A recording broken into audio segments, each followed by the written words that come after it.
The West Virginia Mountaineers are coming off of a heartbreaking loss, 25-23 by the Arizona State Sun Devils in Tempe, Arizona. With the bowl game out of the question, what can we look forward to from this WVU football team for the rest of the season? Find out on this episode of the Cold Country Podcast. You are now entering Cold Country. Ladies and gentlemen, welcome back to another episode of the Cold Country Podcast, where we discuss everything WVU sports. I'm your host, Ian McIntyre. Joining me, as always, Tyler Cobb and Matt Lones. Gentlemen, how we doing? I'm doing amazing. You're doing amazing after that game? After that game slipped out of our fingers? Listen, I want to start with this. At the beginning of the season, we all pretty much predicted a bowl game. We're obviously not going to make it there. That was the nail in the coffin, even though it was unlikely anyway with Texas Tech coming up. But at the beginning of the season, you wanted to see, for the most part, stay competitive in some games, find a way to either scare or upset a ranked opponent, and just, see the culture being built. And so before we even get into the game, I want to start by saying what my expectation was at the end of the season, despite only being 4-7 at this point. I feel like they've been met for a year one head coach. I texted after the game that I thought the timeline was accelerated. Year one typically is a lot of blowouts, especially against bad teams. Year two is lose close to some better to good teams and beat your bad teams. Year three is to blow out your bad teams and find a way to win close against good teams. And then year four and onward is find a way to win convincingly. In this season alone, we've gone from getting blown out against good teams to either winning on the road at Houston against who was number 22 at the time and I believe is ranked again, and keeping it close against a team that, although is without their quarterback one and wide receiver one, it's still a decent team. That defense is legit. They still have playmakers on offense. It's still a decent team, and you find a way to at least push them to needing a field goal late in the fourth quarter to win that game. And so where the direction of the program is heading, I am happy with. The only thing that was making me so frustrated during this game is that there were so many opportunities to win it, and you just could not get it done. You had two red zone trips that were even closer. I mean, they were basically both within the 5-yard line on 4th and short, and you couldn't punch it in. And we'll talk about the decision to go for it there on 4th and short rather than kick the field goals. You had some turnovers that you couldn't capitalize on. Just so many silly mistakes and inability to punch the ball in the end zone when you had it close, when you needed points. And so I'm not necessarily mad at where we are at this point in the season. Like I said, you're finally had your first win streak, and it came on the road against number 22 Houston and against the Colorado team at home that admittedly is pretty bad. And then you played Arizona State close. It's just the fact. It's just how you lost this game is so frustrating because, like I said, there were so many opportunities to win it. Yep, I don't disagree. And before we actually do dive into the ifs, ands, or buts about our game, make sure to like this video. Really helps us out in the algorithm. Subscribe to the YouTube channel. Follow the Instagram and the X. And don't forget about our Spotify. Listen to us over there. So with that out of the way, we'll go ahead and get into it. So obviously, heartbreaker, as Tyler just described, gave a bigger picture on the program, which, I'll get into that too. But heartbreaking game, 25-23. It seemed like we just lost this game fighting ourselves. Scotty Fox looked good on the stat sheet. 19 for 31, 353 yards passing. Obviously a career high for him. Did throw that pick on the 4th down situation, trying to get us in the field goal range. Did throw the pick on the last play for us. But all in all, decent game from Scotty. Sincere Bowers, obviously, that 90-yard receiving touchdown, had 89 yards through the air and 42 yards on the ground. Not the best performance from our run game. We'll get into that as well. Looking at Jeff Sims' stats too, man, Jeff's Jeff Sims coming into this game on the year and was throwing for 50% through the air, and he throws for He's 3 a career touchdowns on us. 50% quarterback. Like that's his career, not just this year. So that was another part that was frustrating. Just letting a 50% quarterback in his career throw for 3 200 touchdowns. 3 touchdowns, no interceptions, 19 for disgusting. 28. Just rough, man. Yeah, we had such a hard time getting pressure on him. While I'm still thinking about it, go ahead and go back and dive into that decision to go for it on 4th down. So obviously, open up the game. Arizona State goes 3 and out. We get the ball in pretty good field position. We go kick a field goal, go up 3-0. Arizona State gets the ball back again, and they go 3 and out again. So good stops from our defense. And shout out Eddie Vesterinen.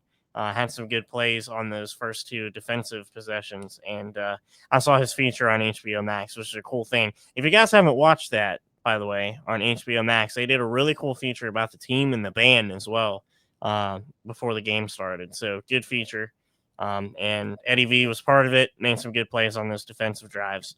But anyway, we get back to the goal line inside the 5, and we go for it on 4th down and don't get it. And what ends up happening from there is Arizona State drives it 94 yards down the field and gets a touchdown. So absolute backbreaker for West Virginia. And I think that sort of set the tone for our decision making in the whole game and what became of our irrational play calls. Well, I don't hate that decision to go for it on 4th down. Put the pedal to the metal early, make them feel it. That's what we wanted out of the game plan. Put the stress on them early. Jeff Sims is very mistake prone when the pressure's on him. So I'm not necessarily opposed to it. It just sucks it didn't work out. Yeah, the first go around, I was going to preface the first go around we went for it on 4th and goal. I liked the call because 6-0, realistically, if Arizona State gets a touchdown, it does you no good, just to go and get the 3 points and make it 6-0. So I liked that call. But the next time around, taking the points is probably the right decision considering how bad we struggled already down there on that first drive. Take the points, make it 7-6. It seemed like you were doing good on defense, and you just had a few plays that blew you wide open on that 94-yard drive. So the first time around, I was okay with going for it on that 4th and goal. I disagree. I think it was fine going for it on both, especially because, I'm a fan of being aggressive, and the problem there with me is just execution, not necessarily the call itself. The first one, like you said, you're up 3-0, you have the opportunity to take 3 more points, then you're up 6-0, a touchdown, and it's still a 1-possession game, so to speak. So I would have gone for it there. The second one was at the beginning of the 3rd quarter, and you're down 22-10. And so if you take the field goal, you're still down 9, you're still down 2 possessions, and the only reason that not taking the points there comes back to bite you in the butt is because of Arizona State getting the field goal late in the 4th quarter.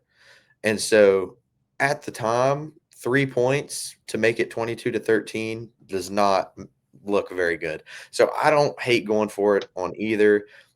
It was the play calls and the execution that was more frustrating to me.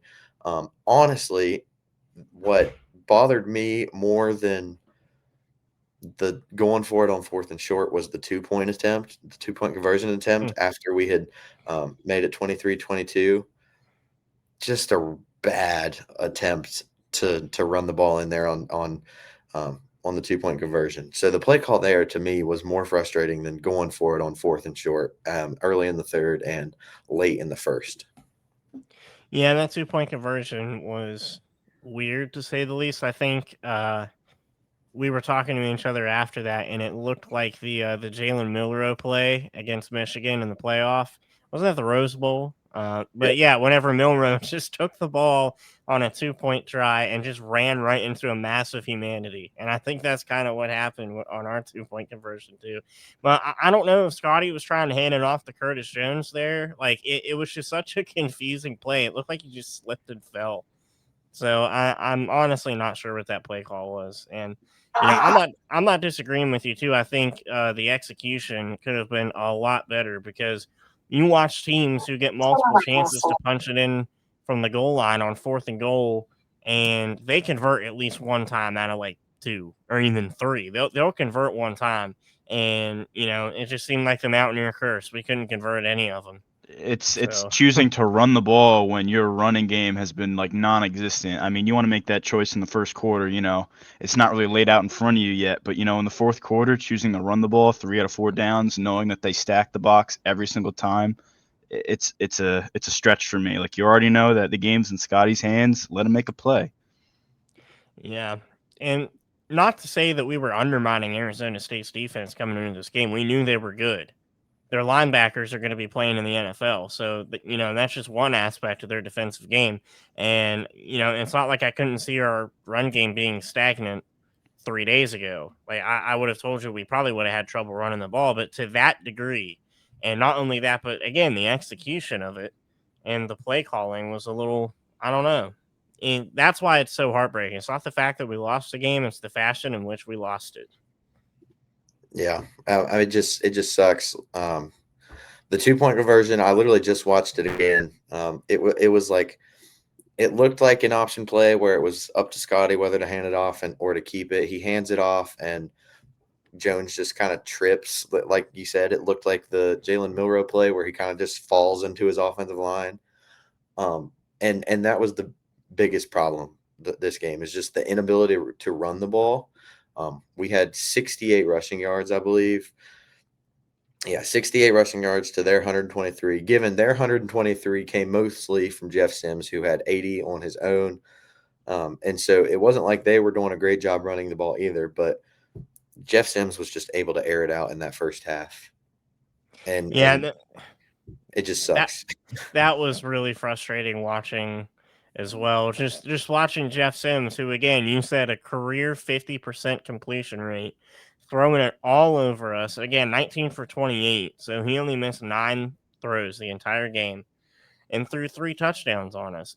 Like, in that first half, when they had 22 points, he just made it look so easy. And Look, that it sort was of goes all in the back. second quarter.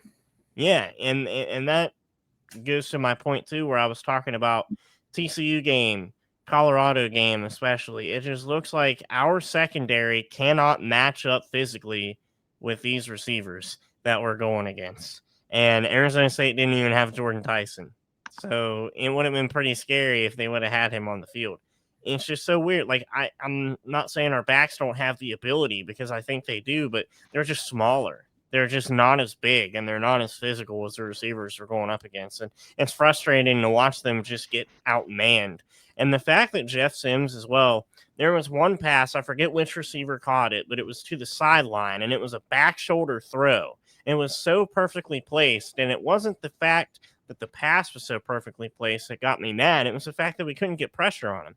Like, there was zero pressure on Jeff Sims in the pocket on that one particular play, and he made a Tom Brady throw to the outside of our defensive back, Jeez, and he just brought it down right there. And I'm like, you have got to be kidding me. That play couldn't have been more perfectly executed. Like, we couldn't have done one thing to mess that up. Like, just one. Like, get pressure on him, cut the receiver off.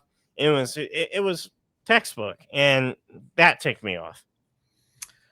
I do have, one more kind of negative before we get in some positives to at least flip the script a little bit. Let's find some good to come out of this game. But another negative, and it's been a negative for me all season, is just the lack of looks and at least throwing attempts that Cam Vaughn is getting his way, right? He had 3 catches in this game for 79 yards, but that is only his 3rd highest yardage in this season. He had more against RMU and TCU, but it just feels like he's never getting looks. And I understand that teams realize that he is by far the best weapon on this offense, right?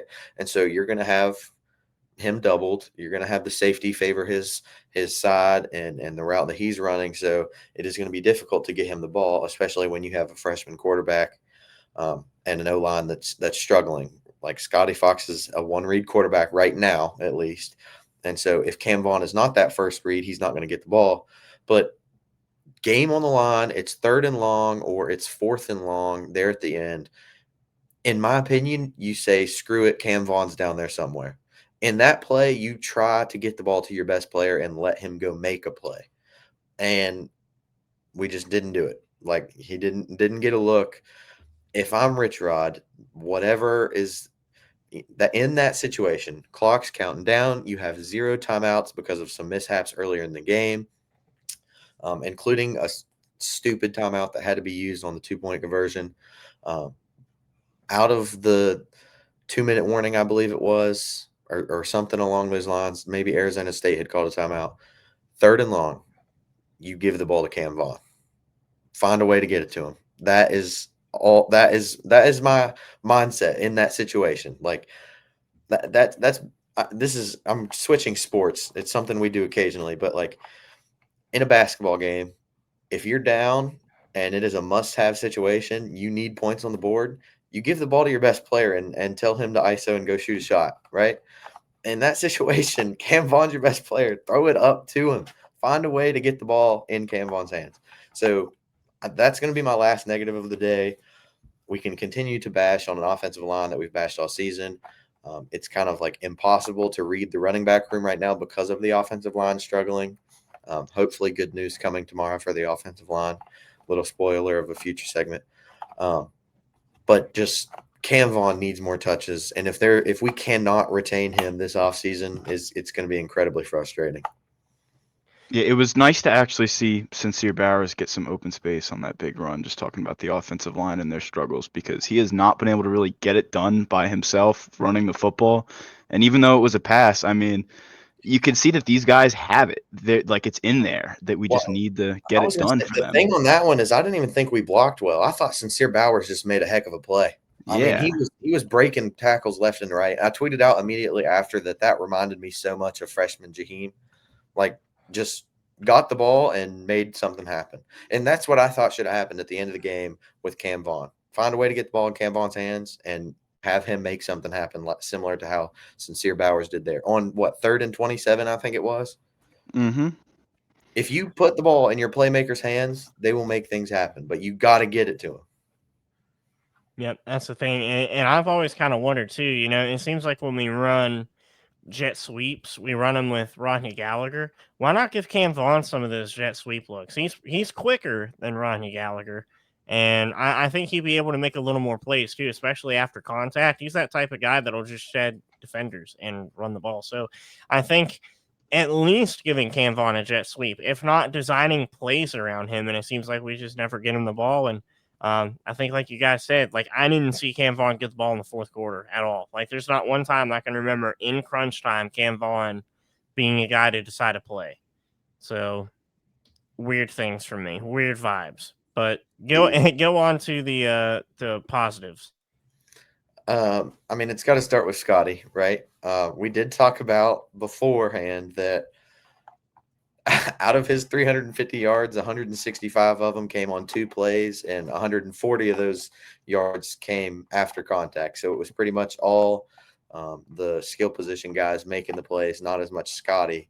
But at the end of the day, he was 19 for 31, 350 yards, 2 touchdowns, and the last interception, it's going to show up on the box score, but it was basically the interception that Garrett threw at the end of the Pitt game, like just a quarterback trying to make a play at the end of the game when you need something to happen. So I don't really hold that one against him. But Scotty Fox, to me, continues to show improvements and that he's growing as a quarterback. He's still making freshman mistakes, and you can see that he is still a one-read quarterback, but he's getting better. And I think you can see each week that he is getting better against the defense that is still pretty solid, right? You said that they have some incredible linebackers. They just have an incredible they have a pretty solid defense in general. And so for a freshman quarterback to be able to do that, 19 for 31, 350 yards, 2 touchdowns, and a gimme interception, basically, that's pretty good. Yeah, I'm not going to be too critical of Scotty here. I think he did what he had to do. Besides those, the last few plays of the game where you need to get a first down, it just didn't happen. He threw that pick. Obviously, the yard stats are just a little overinflated, even though he did make the right reads. Obviously, that Jeff Weimer 75-yard touchdown, and then the Sincere Bowers check down on that 3rd and 27. When we're looking just to get some more space to punt the ball off and you get a touchdown out of it. So, kudos to Scotty for that. The rest of the game looked composed for the most part. One play, though, is, we texting each other, like, why is Scotty losing his mind over on the sideline? Like, I'm sure you all saw that too. It came after a play action play where obviously your line is supposed to protect you a little extra on a play action. That right side of the line just collapsed and gave Scotty no chance. And he got backed up over 10 yards and took a sack.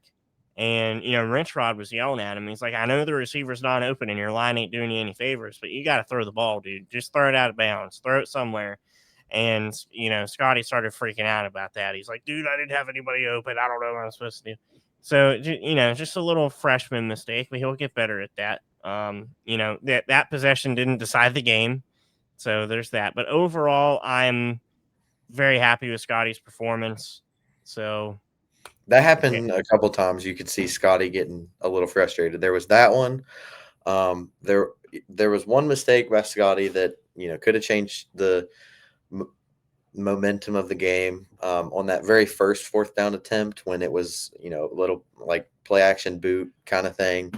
He rolled out to his right. He had, I cannot remember who it was. It might have been Ryan Ward, but he had who I believe was a tight end wide open. And then he also had the edge and just couldn't make a play, made the wrong read there. And he seemed a little upset after that one. But then the 2-point conversion as well, when I genuinely could not tell what was going on because Scotty was losing his mind on the field as the play clock was running down and we have to use a timeout. So at least he's in the game. He's being passionate about the game. And I like that from a quarterback moving forward. Like, I don't want my quarterback to just be passive and not get upset when things are going wrong. Like, the upset is okay sometimes because it shows he's caring about the game, right? Yeah.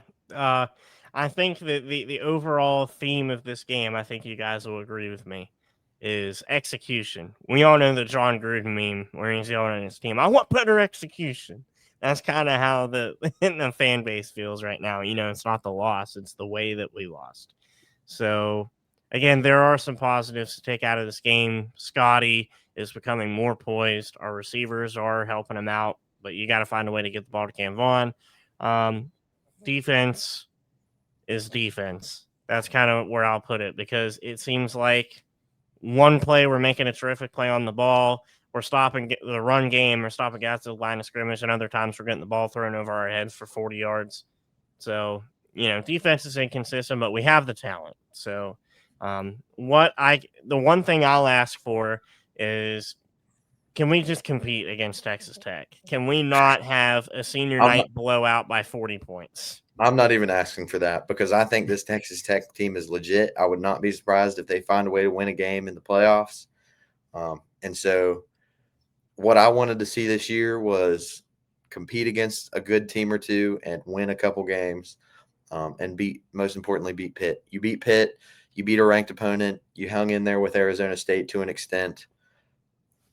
I'm not necessarily mad at how the season has gone and how it will go because the boxes are all checked just besides the record. Yeah, I mean, besides the Ohio game, dude. Could you imagine how much better our season looks right now if it were not for that Ohio game?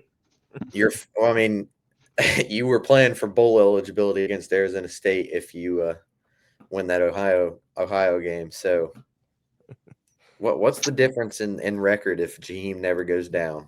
That's what I'm saying. I'm still of the opinion that you beat Ohio if Jaheim never goes down, but you still lose the next couple. Kansas, Utah, BYU. I don't think you're beating them. The only other games that are questionable are TCU and Arizona State. Maybe you win one of those if you still have Jaheim White. So you're looking at 6-6,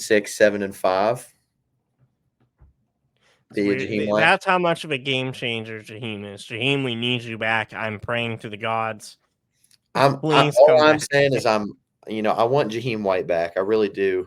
And I do think that Dior Hubbard and Sincere Bowers have shown some flashes that with that backfield, it can be serviceable if we get a solid offensive line. But I'm worried about Jaheim's agility and quickness and just, his overall speed and stuff coming off of an injury when he was already injury prone prior to that. He had injuries his freshman year. He's obviously had this major injury that's kept him out since. A little worried. Does he come back full Jaheim White, so to speak? Lomas, how are we feeling about the future? I would really like to hear your take on this. The what? The future. Oh, the future of the future. program. I think it is bright. I would think I was a little too hard on Scotty after the Pitt game. It wasn't great for him, obviously, but I mean, just he's improving. He plays with the fire. He has zip on the ball. Like, he makes the games genuinely fun to watch. And I mean, I know last year it was frustrating at times with Garrett Green, but the year prior, like, it's kind of giving me shades of that, where like it's genuinely entertaining football. So yeah, I'm looking forward to next season. You said we checked all the boxes. I think that was one that hadn't been checked that has been getting checked these past couple weeks. The first 5-6 games, not including Pitt, and the second half of what Robert Morris, were not entertaining football. We were watching very few offensive yards. Nico Marchiol not able to get out of the pocket, and a running game that was non-existent without Jaheim White and a really bad offensive line. These past few weeks, you've seen Scotty get a lot better. You have seen the running backs have moments. You've seen the receivers, particularly Jeff Weimer and Cam Vaughn. Weimer obviously had the big 75-yard touchdown. Sincere Bowers has the 90-yard touchdown. Cam Vaughn has had flashes here and there. It's been fun to watch at the very least, right? So what wasn't fun to watch a couple weeks ago has gotten a lot more the past couple weeks. Yeah, again, like Loam said, genuinely entertaining football these past few weeks. UCF was hopefully the lowest of the lows. Very much so. So, yeah, we're on the rise here. And, for the people who predicted the, 3-9, 4-8 record, you got your wishes, but I think we're going to be looking a lot better next season. Of course, still looking forward to Texas Tech, looking forward to the seniors get their moment. Should be a good game. I will be there. Again, should be fun. We'll do our preview show for that coming up later this week. So cool. A lot of seniors. Dude, we were just talking about the defense, right? Defense has almost all seniors starting. Carrico is, Fred Perry is, Eddie V is, Wilson is, I believe Scruggs is. I think pretty much the whole defensive line, Eddie right? Kelly is. I mean, there's a lot. Jamori Robertson is. A lot of seniors on that defense. It's going to be interesting on the defensive side of the ball, to say the least. But again, we're looking forward to it. I think we got a bright future. So, all right, we got anything else to add about Arizona State, or shall we move on to other happenings within WVU athletics? Can we sign number 82, Greg Genros, I think is saying his name right? Can we sign him to the basketball team? Because his vert is actually incredible. How about that block? I mean, if there's a positive to take away, that block was insane. And he was inches from getting the second one, too. I mean, just that close from winning the football game by Greg Generos blocked field goal. I mean, dude, he could have dunked on a 12-foot rim. He is athletic. He was up there. But that's all I got. Let's move on from here. Let's move on to 4-star Kevin Brown looking to announce his commitment on the Pat McAfee show tomorrow. We're recording this on Monday night. This will be up Tuesday morning. So when you guys are watching this on Tuesday, he might already be announcing his commitment. So something to look out for. Tyler, who did you say it was against? It was between us, Ohio State, and North Carolina, as far as we know, correct? And North Carolina, he's crystal balled to come to West Virginia. And I think the fact that he's announcing on the Pat McAfee show is a little bit of a spoiler. I'm still nervous, obviously, because Ohio State and North Carolina are in the picture. And then there's obviously the voice in the back of my head saying that what if he goes to Virginia Tech now that James Franklin has officially signed as their next head coach. I don't think that happens, but I do still think Ohio State is very much in play. But just would be a huge pickup for Rod and this offensive line that has just struggled. He is the 9th highest rated offensive lineman in the country, or offensive tackle. And then he's the 95th highest ranked recruit in the country. So 4-star offensive tackle that would come in, immediately start and make an impact on, like I said, an offensive line that has struggled. So immediate difference maker. Yep. Immediate day one game changer on that offensive line. Pat McAfee show probably gives it away. However, like you said, Ohio State still in play, and somehow Virginia Tech is still here. He was a Penn State decommit. James Franklin setting off the initial coaching carousel of college football this year, going to Virginia Tech officially. They had been courting him for, I don't even know, a month or so, but it is official as of today. And I don't know what Kevin Brown's thinking. I don't think he commits there, especially on the McAfee show, but you can never That say would be never. cruel to Pat McAfee. Yeah. I mean, I could see Ohio State because AJ Hawk, but That's true. I could That's also true. see Ohio State. There's not really a world where I see that he picks North Carolina over Ohio State if he doesn't go to West Virginia. But right now, I feel good about it. I really don't have enough to say, or a bunch to say. But if you haven't watched his high school tape, he's an incredible offensive lineman. He'd fit right in there with Camden Goforth, who's on Twitter a lot. If you guys are on Twitter, I love him, dude. He's great. he is the pancake machine. Kevin Brown is just like that big athletic guy. He's 6'5", 270. He gets into a FBS D1 school. Starts hitting those D1 weights and that D1 nutrition plan. But he's going to be a beast on this offensive line if he commits here. Don't want to, count your chickens before they hatch. But I feel good about him committing tomorrow, or what would be today for you guys. And like we said, just a huge immediate impact. Yeah. And that reminds me too, like, again, if you're a recruit watching this, which is pretty cool if you are, very niche situation. But if you're a recruit watching this, I don't like the stigma that we have bad facilities. We have fantastic facilities. Like Tyler, you were just talking about, getting the diet going and the regiment. Like, that reminded me, our facilities are so nice, dude. I don't know if you guys have been in there and toured some of the facilities or seen inside of them, but like they are legit facilities. And, if you're a recruit visiting here, that has to be a high selling point, especially for football. There are some nice facilities. The Pushkar Center is incredibly nice. Milan Pushkar has got to be a top 25 stadium in college football, I would say. That's probably a little biased, but I would probably say a top 25 stadium. And then, we're going to move to a basketball recruit here in a second, but the Coliseum is a top 25 basketball arena, in my opinion, as well. Again, that's probably a little biased, but we don't have bad facilities. I agree with you. I wouldn't say that we have bad facilities. No, I just hate that stigma, but we can move over and talk about our basketball recruit now. The highest rated recruit in school history, Miles Sadler, 5-star point guard, 5'10", verbally committed to WVU. I forget who his options were, other than us to be able to commit to, but there he is rocking the throwback uniform. I love that combo. It looks nice. Again, another day one game changer for this basketball program, who is already on the up and up. Just today, as we started recording, we just beat the Lafayette Leopards. I know, beginning of the season game, 81-59, on or off, almost broke the single game threes record. And we'll talk a bit later. Well, yeah, we'll talk a little bit later about the Pitt game too. But huge recruit overall for this basketball program.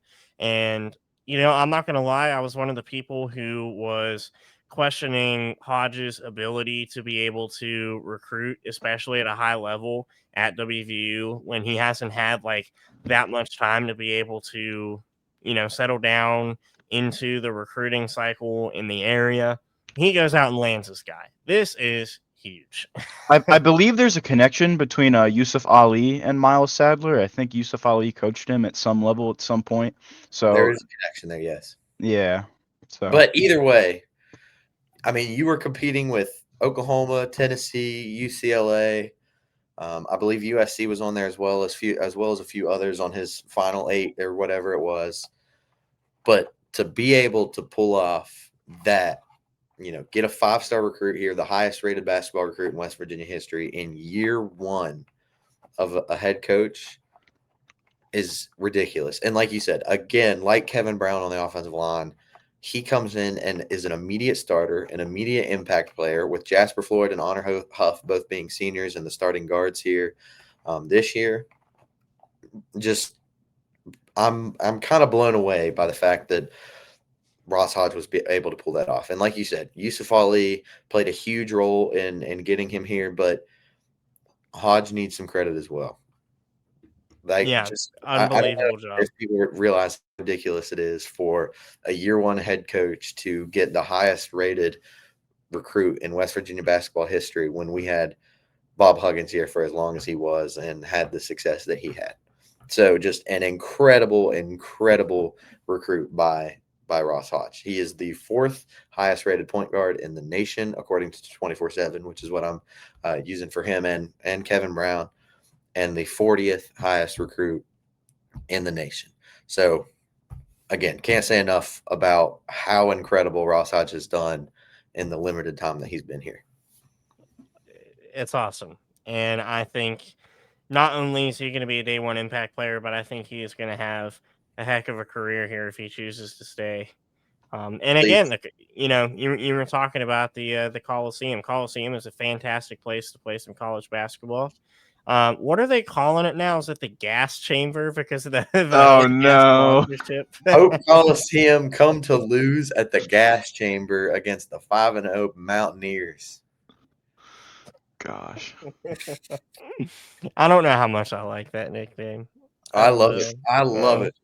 'Cause Pitt came to the gas chamber and they lost. Yeah, Pitt came to the gas chamber, got gassed out. So Before we say anything, we give a ton of credit to Ross Hodge for bringing in Miles Sadler, Rich Rod for hopefully bringing in Kevin Brown. Again, you guys will know later today at the time you're watching this if he did or not. But we've still got to give some props to Ren Baker. I mean, he doesn't miss. He just doesn't miss. And we'll get to what Mark Kellogg was able to do over the weekend, but Hodge, Rich Rod, and Mark Kellogg. You've got Sabins on the baseball side of things.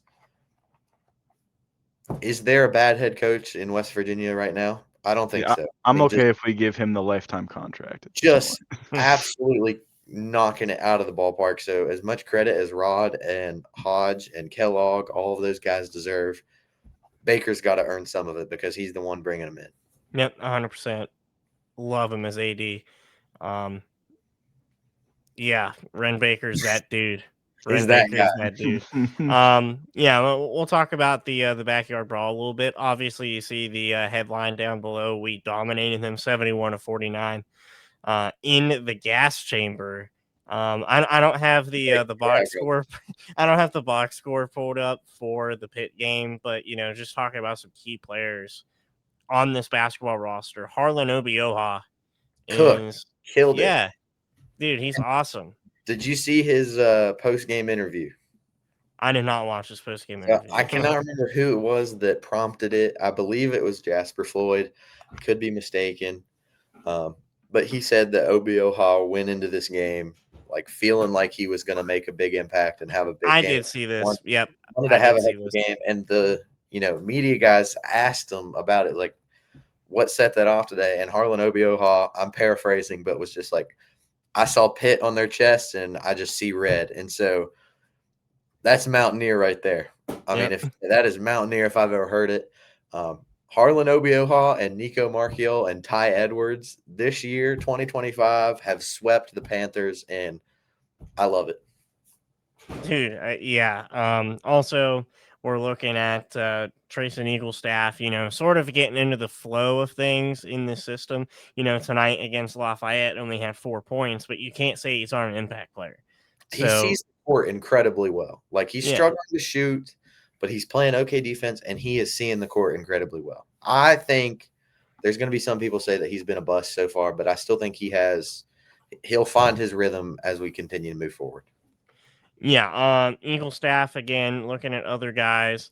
DJ Thomas is another guy that I'm super excited about. Again, in this Lafayette game, had 25 points on 11 for 17 shooting. So Duke can play in the post. If he He's a can work on freshman. his jump shot, yeah, freshman too. So like another guy, please stay for Miles Sadler. That is going to be an awesome team, especially if he can develop throughout the year and become a better than average freshman, which I think he already is. But very exciting prospects of this basketball team coming up. We got a lot to look forward to as Mountaineer football and Mountaineer basketball fans. Plenty of young guys here and there that, with some time and development, could just be huge impact guys. Another basketball happening that we mentioned briefly with the Ren Baker thing. The Greenbrier 5. What a freaking game this was. I, didn't even know this game was going on until about an hour before it happened. And,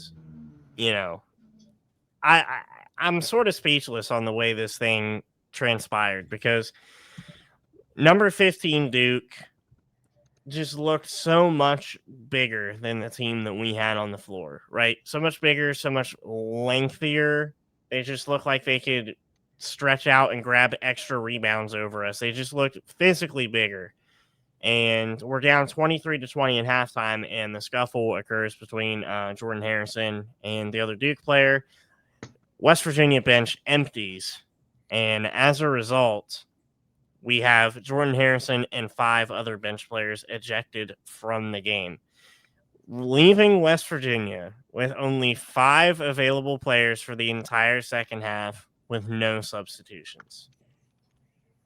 We're down by 3. And we not only win the game, but we come back from being down and somehow pull it out. Like, I don't even know. There's no amount of analyzing something like that will do it justice in my mind. It's just an incredible game.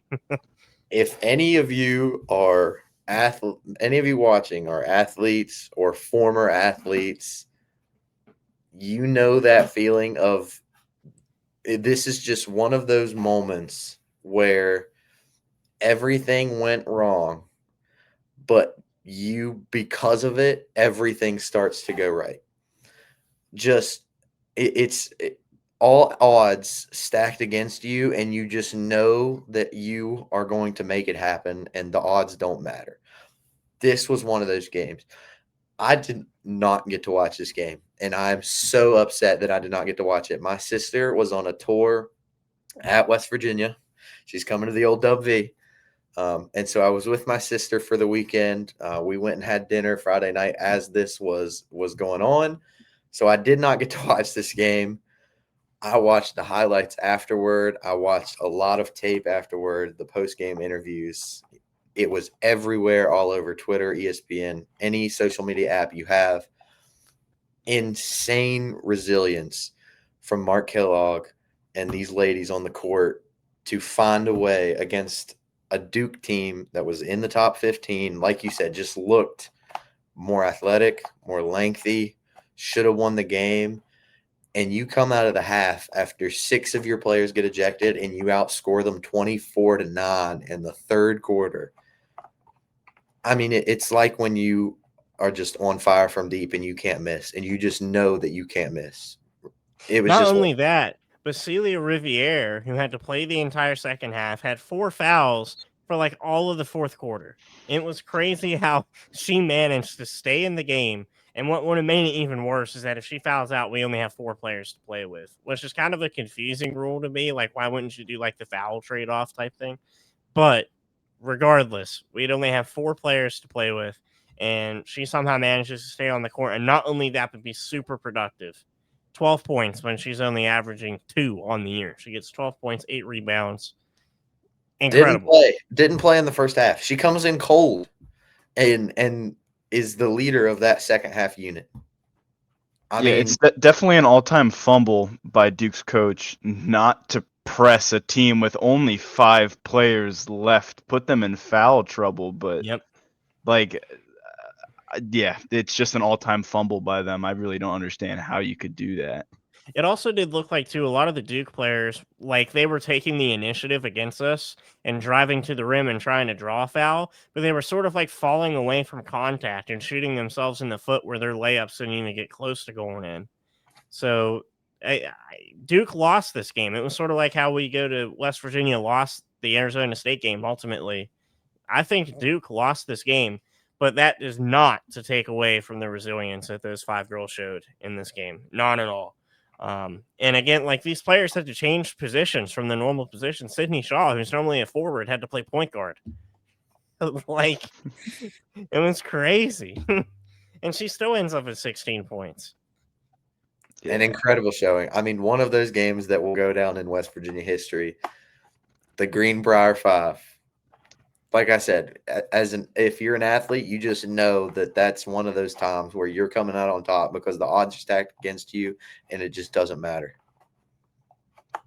It's one of those games. Not only that, but to do it in the Greenbrier as well, in the ballroom, a place not even meant to have basketball be played, and to put on that type of showing, awesome.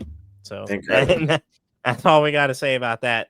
Last thing, Week 13 college football playoff picture. So we don't have a graphic pulled up for this one, but we can just sort of talk about the games that went on over the weekend. I believe in my pick'ems, by the way.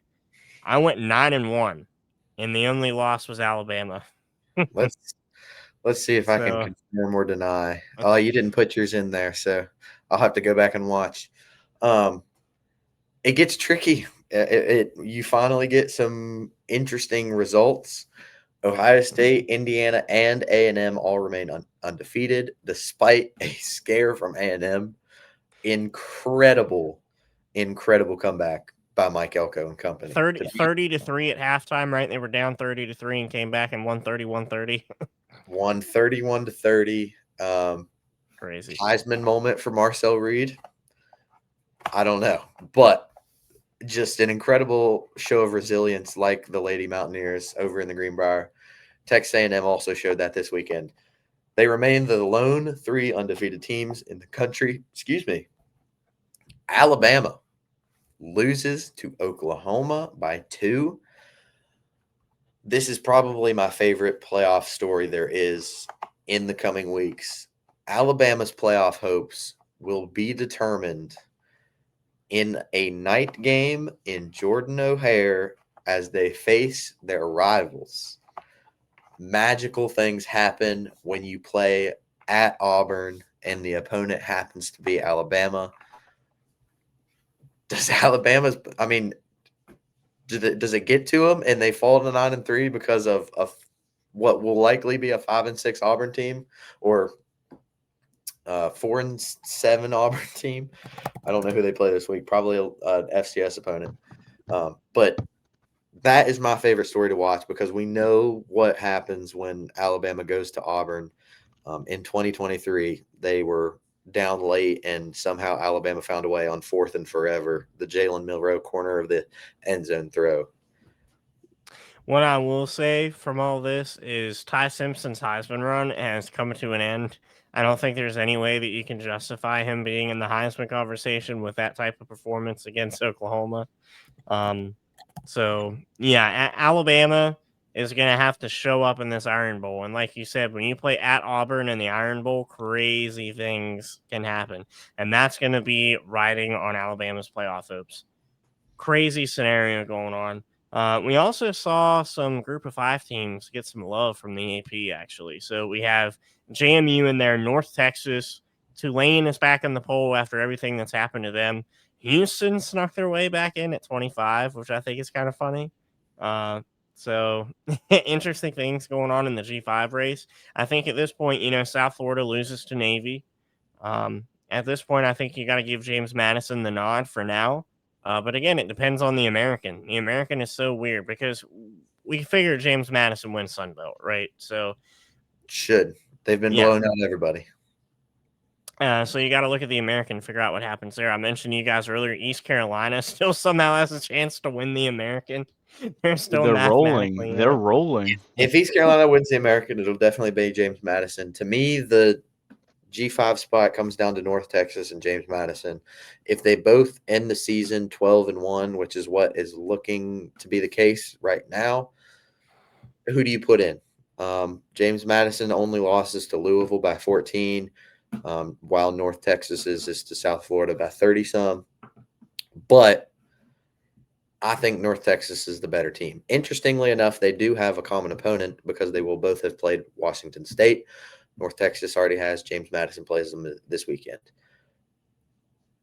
That one will be interesting to watch, but how much playoff implications does it have? Because does either team make it out of the first round when they will end up playing Georgia, Ole Miss, Oregon, one of those, Probably Ole Miss. Georgia has moved up to 4 for me just because that Alabama loss. And Georgia's resume is starting to look very, very compelling. So I think Georgia's one of those teams that gets a bye. Ole Miss is probably going to be 5. And, I wanted to look at this from a Big 12 perspective, too, because you have Texas Tech, who's going to be up there. But, what are you thinking if you're BYU right now? Win the conference. I mean, as much as I think BYU here, I played out the scenarios earlier and how I think it'll play out. And BYU to me wins their last 2 games, finishing 11-1. They make it to the Big 12 title race against Texas Tech and they lose. So Tech's in the Big 12 or wins the Big 12 and takes that spot. BYU is 11-2. Notre Dame will likely end up 10-2. I don't think that they boost BYU above Notre Dame, despite my thoughts that they should.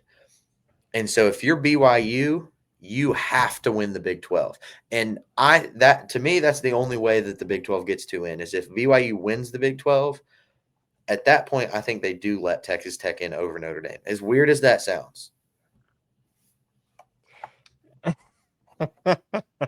You're putting way too much faith in them putting Texas Tech over the Notre Dame brand. Well, the thing is Texas Tech analytically and just game-wise has blown out every opponent.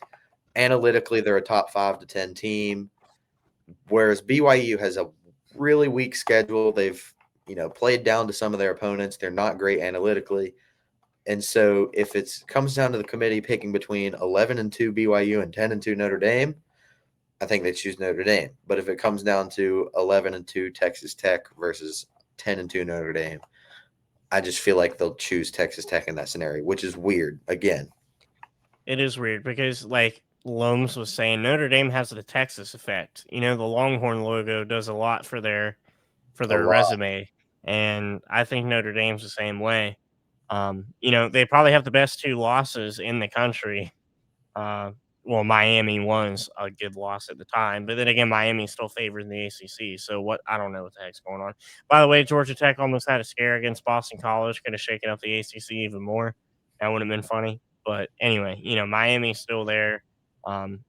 Still a relatively okay loss for Notre Dame and then A&M. But other than that, you beat USC, which is a good team. USC is still finding their footing in the playoff conversation. Michigan's up there too, but that's the top matchup to watch this weekend. USC going into Oregon. That's really going to decide one of the playoff spots here.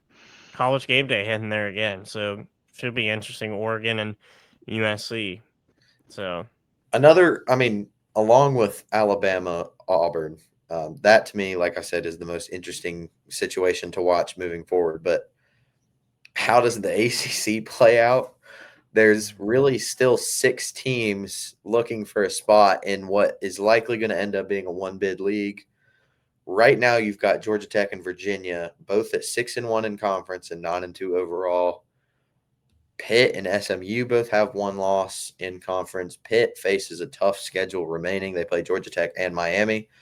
Miami and Duke are on the outside looking in, hoping that these other teams lose a game or 2 and just they find a way to get in analytically. For playoff enjoyment watching reasons, I wish Miami would find their way to the ACC title game and win. I just don't think it happens because you would need Louisville to knock off SMU on the road, Pitt to drop their last 2, and then either Virginia or Georgia Tech drop one as well. That's a tough task. I mean, Miami does not control their own destiny at this point. I think the most likely to me is going to be SMU and Georgia Tech, and Virginia gets left out via tiebreaker reasons. How interesting would that be to see what would be 10-3 SMU that lost to two Big 12 teams in the playoffs, two mid Big 12 teams at best. Just a weird year for the ACC. Yeah, which is good for us Big 12 people, but we're sitting here at 4-8, maybe 4-8, saying that stuff. So but the ACC is the ACC. Interesting title race overall.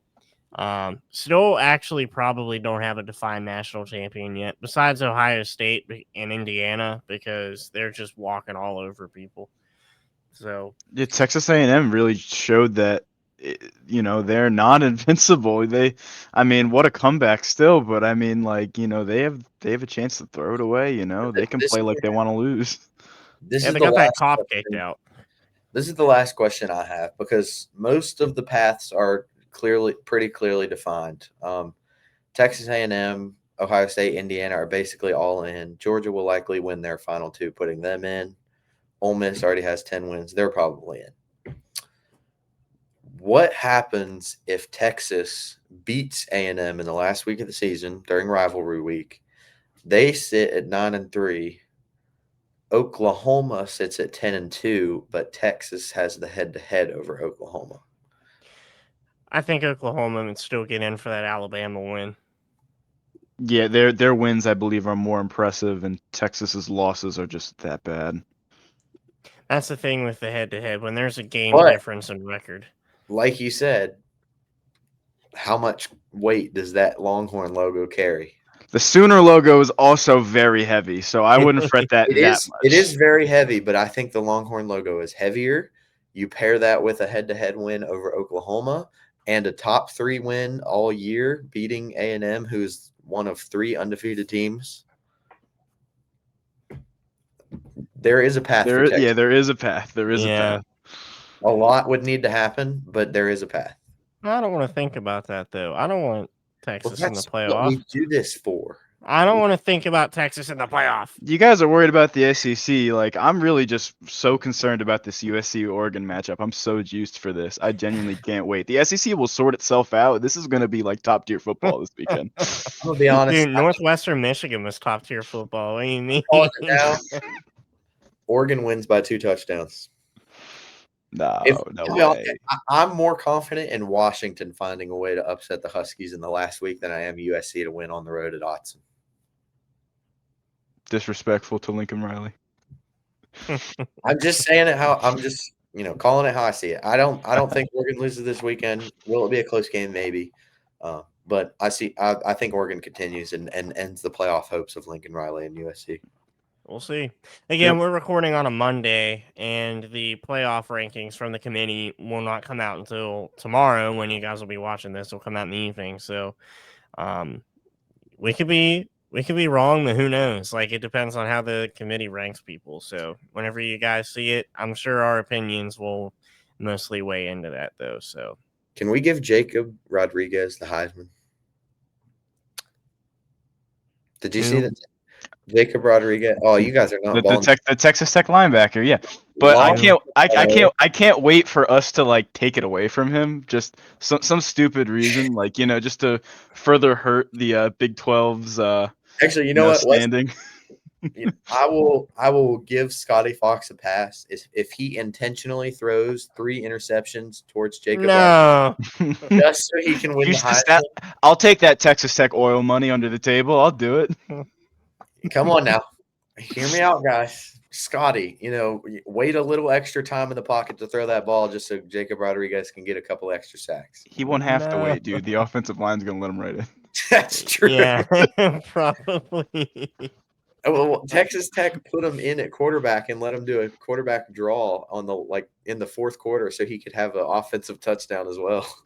Can you imagine our running backs of Curtis Jones and Rodriguez? I was going to say they saw Curtis Jones do it, and they're like, yeah, we need that.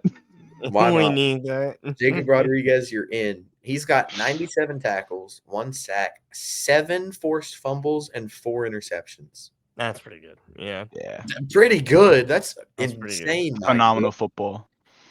That's That is- phenomenal. Phenomenal. That's ridiculous. I'm looking up. Oh gosh, hold on. Montetillo, was that his name? Yeah, for Notre Dame. I'm looking up his stats. Shout out his girlfriend. What? What is Bro, that? you know Ball? You know Ball? I guess I don't know Paul. What are we talking about? He's His he's the girlfriend? guy that had the fake girlfriend. No, are you serious? All right, No. after we're done recording, you guys gotta look this up. It's great. I Oh didn't. my Apparently, lord. Great piece of college football lore there. Okay, Fake so- girlfriend. Okay, so Mhm. Tyler, go ahead and read your stat off.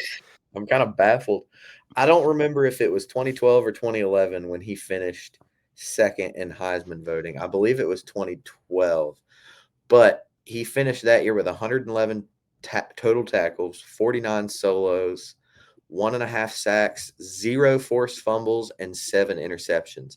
You compare that to Jacob Rodriguez stats, who has 97 tackles, a sack, 7 forced fumbles to T.O.'s 0, and 4 interceptions to T.O.'s 4. I mean, it really just depends on what flavor linebacker you want, right? One's great in coverage, one's great at, making big hits, making big plays. I don't know. It's pretty close to me. I think it should be Rodriguez. I wouldn't hate it. I honestly respect it. It's a great season. Well, guys, do we have anything else to contribute to the rest of the show? We've gone off the rails a little bit here. Apparently, Yeah. we have some research about Montetito's girlfriend to do. Chat clip that. Clip that. Someone clip that. Out of Oh, context, college football. That's great. yeah. All right, ladies and gentlemen, we are done here. So before you guys click off the video, make sure to like. It really helps us out in the algorithm. Subscribe to the YouTube channel. Again, follow the Instagram and X. And don't forget about the Spotify. So from me, from Tyler, and from Lums, we'll see you guys on the next episode. Goodbye, America.